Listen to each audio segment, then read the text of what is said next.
앨리스, 너의 부드러운 손으로 동심이 가득한 이 이야기를 가져가 추억의 신비로운 가닥 속에 놓아두어라. 어린 시절의 꿈들이 엮여있는 그곳에 멀고 먼 나라에서 꺾어온 순례자의 시든 꽃다발처럼.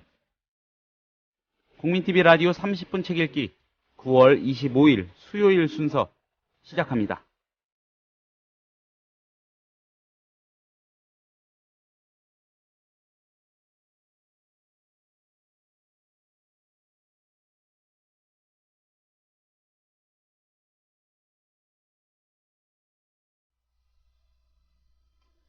여러분 안녕하십니까? 국민TV 라디오 30분 책 읽기 김효진 PD입니다. 너의 부드러운 손으로 동심이 가득한 이 이야기를 가져가 추억의 신비로운 가닥 속에 놓아두어라. 순례자의 시든 꽃다발처럼. 예. 이상한 나라의 앨리스 다들 아시죠?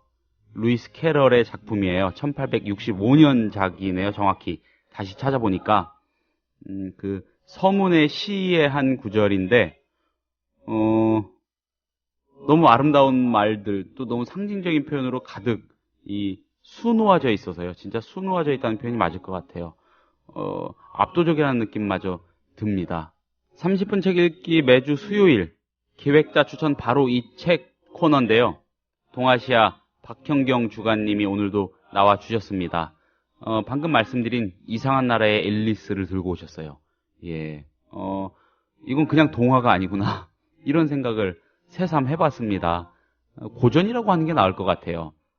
오늘 쉼표를 한번 찍어주시는 느낌으로 신간은 아니지만 신간이 아닌 정도가 아니고 아주 오래된 말씀드린 대로 고전 같은 그런 동화지만은 한번 소개해드리고 다시 한번 여러분도 떠올려 보시면은 또 한번 들춰보시고 읽어보시면 좋을 것 같아서 선택을 해오셨다고 합니다. 잠시 뒤에 박형경 주간님 모시고 이야기 나눠보겠습니다.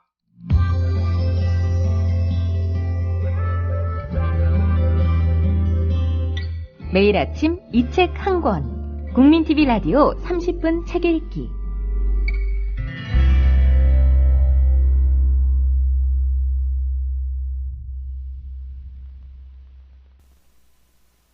주간님 안녕하세요. 네, 안녕하세요, 피디님. 예, 네. 잘 지내셨고 또 연휴도 잘 보내셨죠? 네, 너무 잘 쉬었습니다. 네, 이렇게 오랜만에 또 뵈니까 반갑습니다. 네, 반갑습니다. 예, 이상한 나라의 앨리스. 네.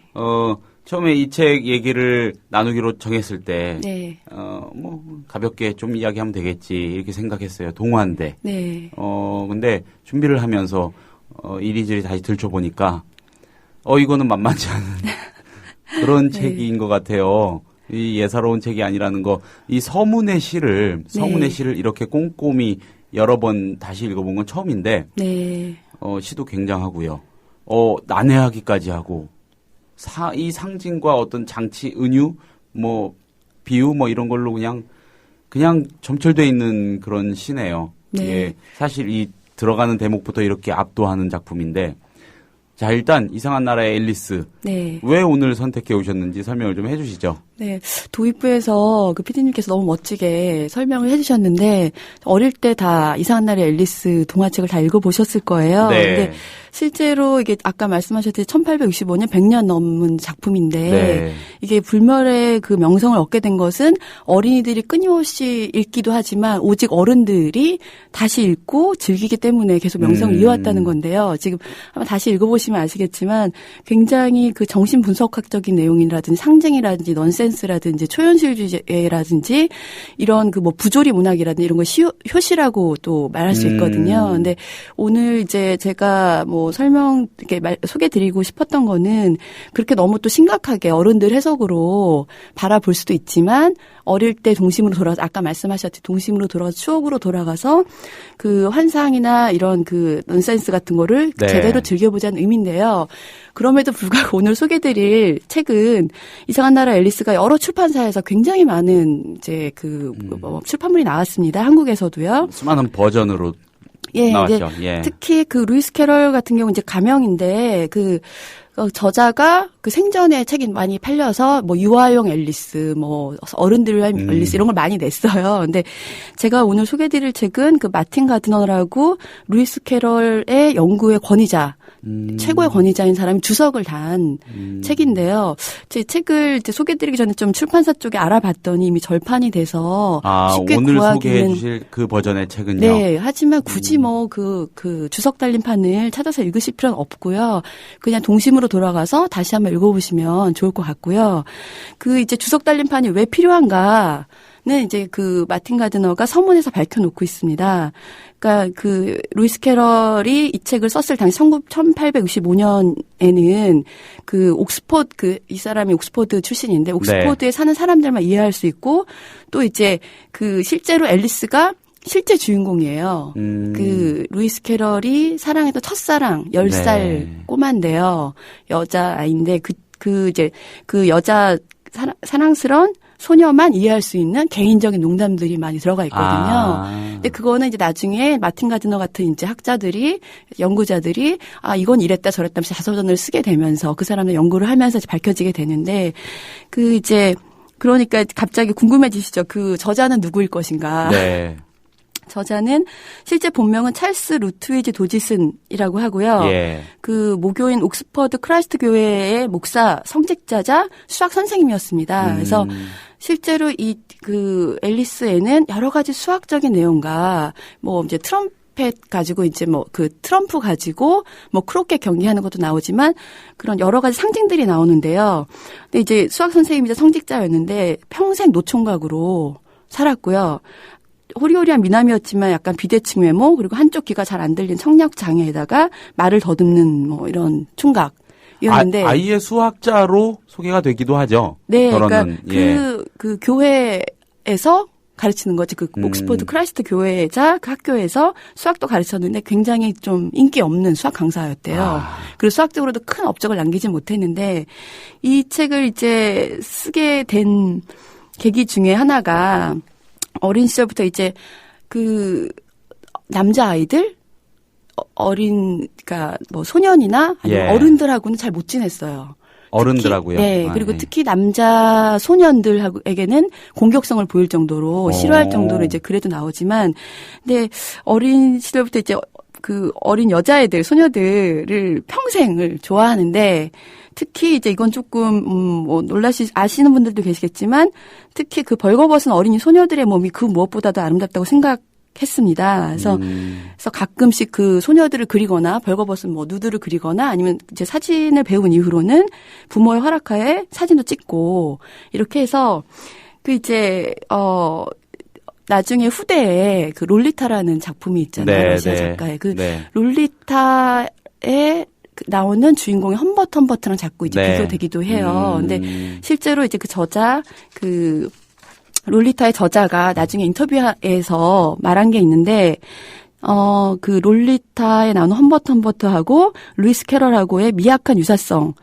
대해서 자기는 그의 가엾은 도착적 취향이나 그가 희미한 방에서 지금 모호한 사진들에 대한 언급을 롤리타 속에 집어넣을 수는 없었다라고 인터뷰를 하고요. 그렇지만 또 그 롤리타에는 그 에드가 알런 포 같은 경우에는 어린 소녀들에 대한 그 험버트 같은 그 특징을 굉장히 많이 그 암시들을 넣거든요. 네. 그래서 루이스 캐럴이 어린 소녀들에 대해서 애착을 가지고 집착을 가졌던 거는 성적인 측면보다는 본인이 이제 성적을 평생 노총각이었지만 그 어린 소녀들과 있으면 오히려 성적으로 안전하다. 성적 유혹에서 안전하다라는 생각으로 가까이 했다. 아니면 이상적이거나 그 시대에 굉장히 어린 소녀들을 순수하고 뭐 아름다움, 이상형 이렇게 생각하는 시대였거든요. 그래서 그럼 오히려 굉장히 금욕적이고 청교도적인 그 결벽성의 결과일 철저한 교리주의자였어요. 신학자이기도 했지만, 목사였지만. 그래도 이제 그거는 정확히는 알 수 없죠. 후대 사람들이 이렇게 얘기를 하는 것뿐이지 실제 어떤 생각을 가졌는지 모르겠지만. 그렇죠. 본인의 속마음은 누가 알겠습니까? 네. 그렇죠. 그래서 이제 그 앨리스는 실제 옥스퍼드 크라이스트 학교에 리델 학장, 신학교 학장인 헨리 조지 리델의 이제 딸이 셋인데 둘째 딸이에요. 네. 그래서 실제 나이는 10살이었고 그 당시 이제 루이스 캐럴이 이 작품을 쓸 때 30살이었습니다. 네. 그래서 아무리 순수하게 다가갔긴 했지만 둘째 딸이 앨리스에게 그 학장 부부인 이제 어머니가 이상한 낌새를 채고 결국은 이 이야기의 주인공 앨리스에게 네, 앨리스에게 다가갔지만 네, 부모님이 낌새를 채고 이제 쫓아내죠. 쫓아내서 이제 평생을 각자 이제 이 사람은 노총각으로 살고 앨리스는 결혼을 하는데 뭐 평생을 첫사랑인 앨리스를 마음에 두고 그 외에도 수많은 소녀들이 이제 거쳐가요. 사랑하고 이제 사랑한다는 게 이상향적인 사랑인데요. 그래서 그런 순수한 마음으로 만든 동화고요. 실제로 동화를 쓰게 된 것도 이거를 쓰게 된 것도 이제 그 리델 세자매랑 같이 템스강을 따라서 소풍 피크닉을 가는데 그때 이제 그 앨리스가 재밌는 얘기 좀 해달라라고 해서 막 얘기를 지어낸 거예요. 토끼를 따라서 뭐 조끼를 입은 토끼가 해중시계를 보는데 따라가다 굴 속으로 떨어져서 뭐 이제 앨리스의 모험이 시작되는데 이제 그 얘기를 다 마쳤더니 이제 헤어지는 작별 인사를 할 때 앨리스가 저를 위해서 이거를 글로 써주시면 안 될까요? 그래서 그날 밤을 다 세워서 글을 써서 또 자기가 손수 그림을 막 사파까지 그려서 그 다음날 갖다 바치는 거예요. 그게 이제 앨리스가 시작된 거죠. 굉장한 순정에서 비롯된 네. 작품이네요. 결국 이 감성의 근원은 그렇죠. 사랑, 특히 못 이룬 사랑입니까? 글쎄, 어떤 사랑인지는 모르겠지만, 근데 보면 음료 시인이나 뮤즈 뭐 이런 사람들을 대상으로 한다면 가수들도 이제 그런 가사를 쓰는 경우가 많잖아요. 한 대상을 상대로. 근데, 어쨌든 리델의 앨리스의 어머니가 반대했던 이유는 나이 차도 20살 정도 나고, 그리고 신분의 차이가 너무 커서 반대를 했지만, 결국에 루이스 캐럴은 이 작품을 씀으로써 그 학장보다 훨씬 더 유명해지고 전 세계적으로 유명한 고전의 작가가 됐죠. 네. 예, 당연히 돈도 많이 벌었겠죠. 그렇죠. 돈도 많이 벌고 그래서 뭐 계속 뭐 100년 이상 이제 그 엄청난 인기를 하면서 루이스 캐럴 협회도 막 생겨요. 뭐 북미 루이스 캐럴 협회, 일본 협회, 무슨 뭐 캐나다 협회에서 루이스 캐럴만 연구하는 협회들도 많이 생기고 지금까지도 엄청난 인기를 얻고 있습니다. 뭐 최근에도 영화 이런 것도 많고요. 드라마 계속 나오고 있죠, 그냥. 네. 예. 그래서 한번 기회가 되신다면 예전에 읽었던 걸 한번 기억해 보시면서 다시 한번 읽어보신다면 정말 새로운 지금 어른이 된 내가 다시 한번 앨리스처럼 작아져서 그 환상 속의 세계로 빠져들 수 있는 좋은 기회가 될 거라고 생각합니다. 굳이 이런 것 같아요. 굳이 이거를 동화로 분류하기는 참 좀 그런 작품이다. 좀 그렇다는 거는 좀 순수하지 않아서 뭐 좀 이상하다 이런 게 아니고 그렇게 분류하기에 좀 아까울 정도의 그런 어떤 배경과 문학적인 가치를 갖고 있는 작품 아니겠습니까? 그런데 또 이런 생각도 들어요. 모든 이 순수하고 진실한 이야기는 동화일 수 있겠구나. 예. 그런 측면에서 나이가 뭐 어렸을 때 읽고서 나이 한참 더 먹어서 읽어도 또 그때와는 또 다른 새로운 이렇게 감흥을 일으키고요. 그리고 좀 뭔가 생각에 잠기기도 하고 위안이 되기도 하고 좀 씻겨내려가는 느낌 그런 느낌 받을 수 있는 게 바로 거기에 있지 않나 싶네요. 예. 그리고 그 당시에 동화나 어린이들을 위한 이제 소설이라고 해야 되죠. 동화 같은 경우에는 굉장히 도덕적이고 교훈적인 거를 강조를 하고 다 집어넣었는데 이 루이스 캐럴은 교훈적인 내용이 전혀 없습니다. 오히려 어린이들에 대한 과학성 적인 면모도 보이고 있고요. 동화 속에는요. 그리고 예를 들면 계속 독약 같은 음료수를 마시면 키가 작아졌다가 뭘 또 버섯을 먹으면 커졌다가 뭐 이런 게 나와요. 계속 먹을 거에 따라서 이제 먹으면서 앨리스가 여기서 12번이나 몸이 변하는데 커졌다 작아졌다 하면서. 근데 그것도 이제 뭐 어른들이 봤을 때는 이거는 루이스 캐럴의 구강 과학성, 공격성이 아니냐라고 하지만 이제 그런 거에 얽매이지 마시고 그냥 커졌다 작아졌다 하면서 보면 좋지 않을까 같이 상상하면서. 기성세대가 훈육하고자 하는 방향에 맞춰진 어떤 에피소드들로 점철된 그 수많은 시시한 이야기들하고는 차원이 다른 거죠. 말 안 듣고 이렇게 여학생이랑 자꾸 놀러 다니고 이러다가는 뭐 괴물이나 귀신한테 잡혀 죽고 뭐 이런 공포 영화의 소재 같은 그런 거 아닌 것 같고 변태적일 정도로 적나라하고 네. 진실하고 도발적이기도 한 것 같아요. 네. 그런 요소가 동화라고 이름 붙이기 조금 저하게 만드는 네. 측면인 것 같기도 하고. 네. 예. 그래서 그 뭐 먹는 거 계속 먹이면서 이제 몸이 변하는데 네. 그 구강 공격성 이런 게 아니라 실제로 10살이나 이런 또래 애들은 그런 걸 굉장히 먹는 거에 집착한다. 실제 어린애들은. 근데 루이스 캐럴은 어린애들과 워낙 많이 친하게 지냈기 때문에 어린애들의 특성 뭘 좋아하는지 알았던 거죠. 네. 그런 내용도 있고 실제로 그리고 앨리스에 수많은 은유들이 나오는데 네. 조금 어렵게 말씀드리면 이제 그 마틴 가드너가 이제 서문에도 얘기한 바인데요. 실제 어른들이 어떤 환상도 없이 눈으로만 바라본 인생이란 게 얼마나 멍청한 수학자 떠들어내는 황당한 이야기에 불과한 것이냐라고 얘기를 합니다. 영혼도 없이 눈으로만. 네, 그러니까 바라보는. 환상 없이 눈으로만 바라보는 환상 거는 없이, 그냥 예. 멍청한 수학자가 떠들어대는 거나 똑같다. 그러면서 이제 예를 드는데 언젠가 키엘케골이 가장 심오한 문장을 기록하는 도중에 재책이라는 철학자에 대해서 어떨 것인가 자문을 한 거예요. 과연 그런 사람이 어떻게 자신의 형이상학을 심각하게 받아들일 수 있을 것인가. 심오한 문장을 쓰고 있는 재책이라는 사람이 형이상학을 어떻게 얘기할 것인가 라고 얘기를 하면서 이 앨리스에 나온 내용이 우리는 모두 불가해한 사형 선고를 받은 채 한바탕 익살극 같은 인생을 살고 있는 것이다. 그래서 이제 뭐 서문에도 나오지만 앨리스의 이제 그 하트 여왕이 그렇게 경계하다 하구나. 하트 잭이라는 대신을 심판대에 세워서 법정을 여는데요. 그래서 저놈의 목을 베어라 뭐 이런 심판을 내는데 그 하트 잭의 심판과 카프카의 심판이 굉장히 유사하다. 그 본인의 의지 없이 네. 무지와 무관하게 어떤 의지에 뭐 손가락에 떠밀리는 것처럼 우왕좌왕하면서 그냥 심판이 열리거든요. 네. 그래서 그런 이제 카프카는 그런 괴물 같은 우주의 무심함을 냉혹하고 심란하게 그렸다면 앨리스는 가볍게 코미디로 그렸다 이렇게 얘기를 하고 있습니다. 되게 멋진 주석이죠. 예. 아까 말씀하신 그 아무런 환상도 없이 눈으로 보이는 대로 점점점. 예. 네.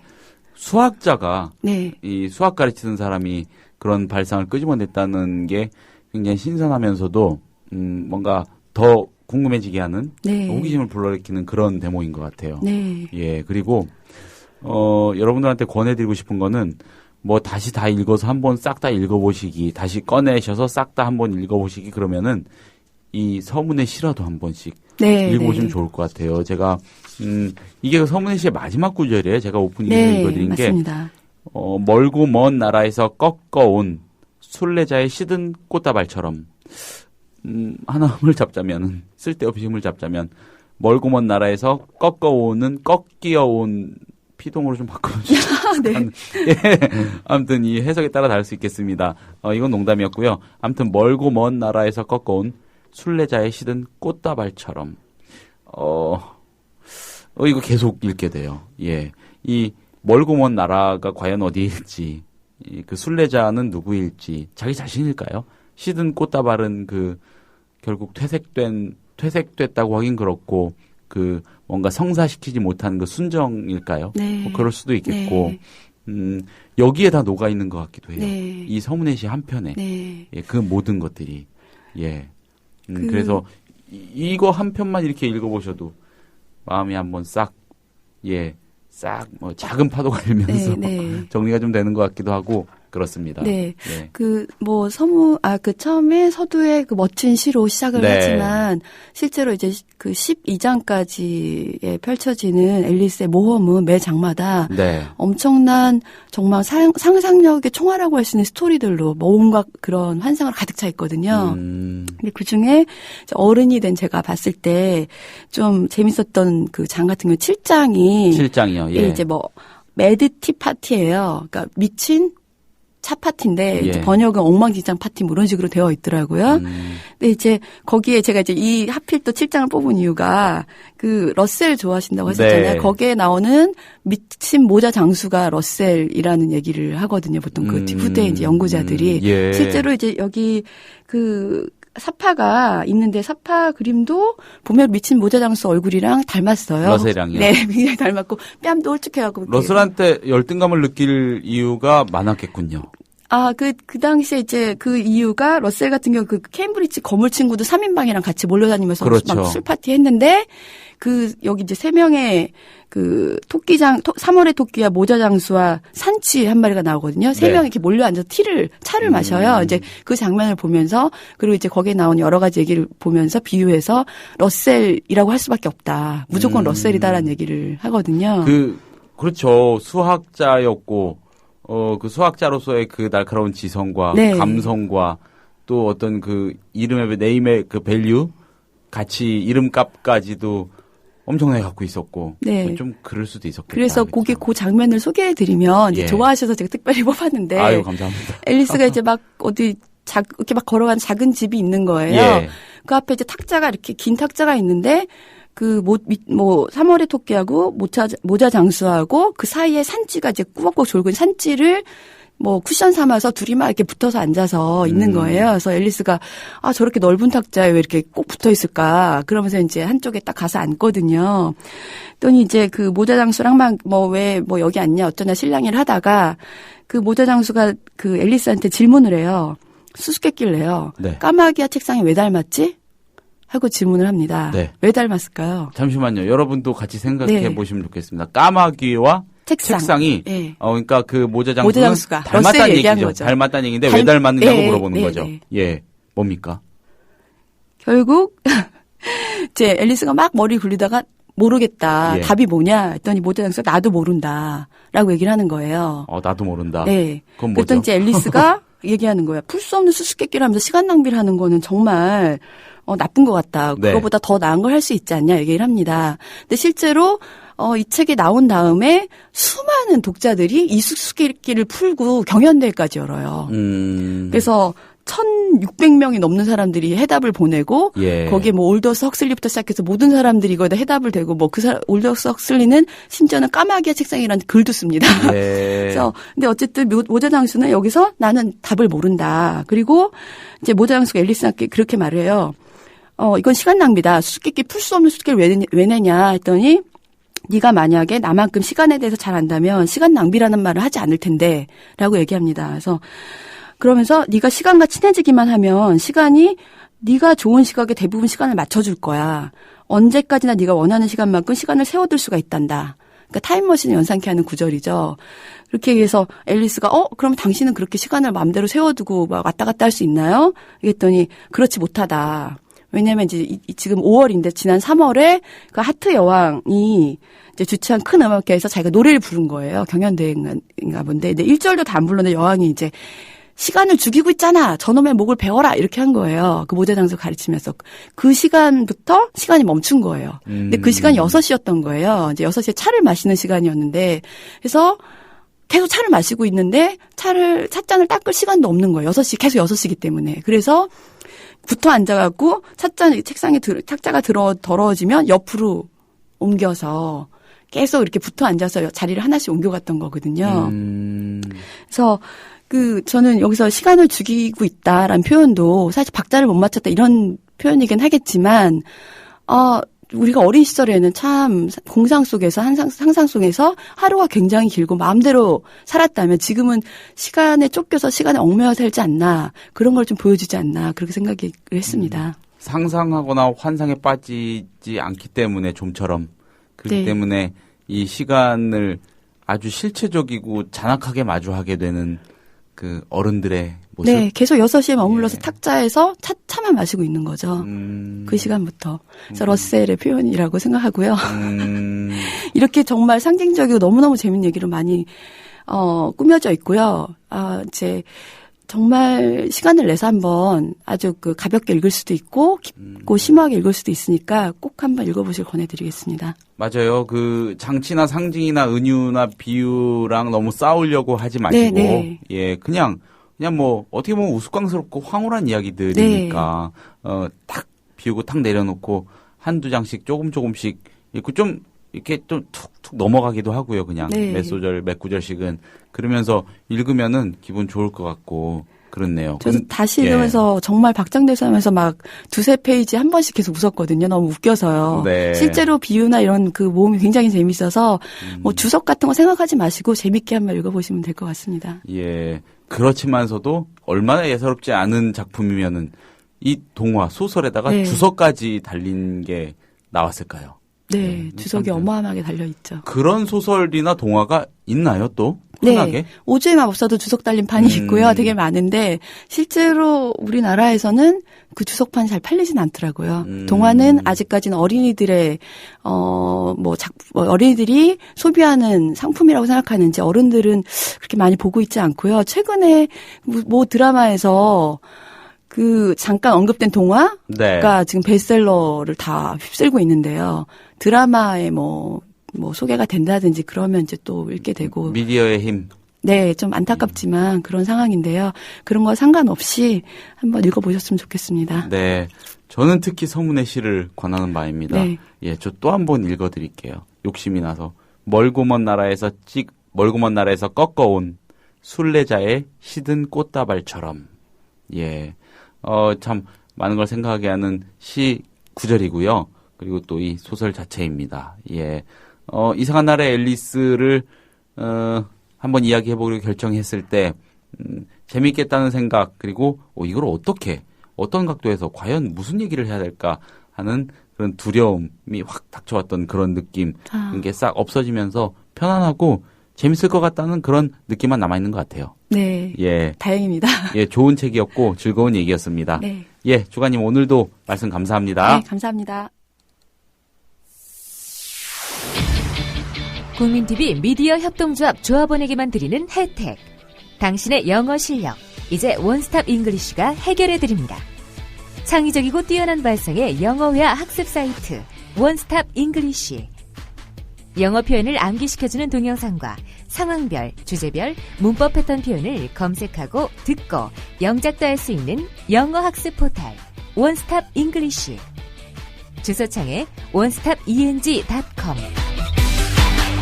국민TV 조합원이 되시면 영어학습 콘텐츠를 3개월간 무료로 이용할 수 있는 혜택을 드립니다. 자세한 내용은 국민TV 홈페이지를 참고해주세요.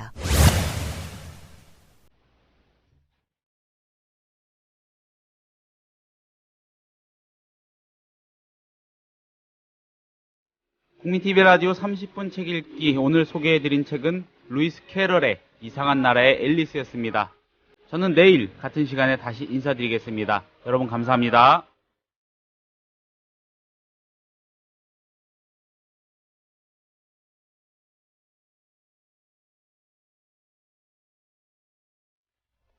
국민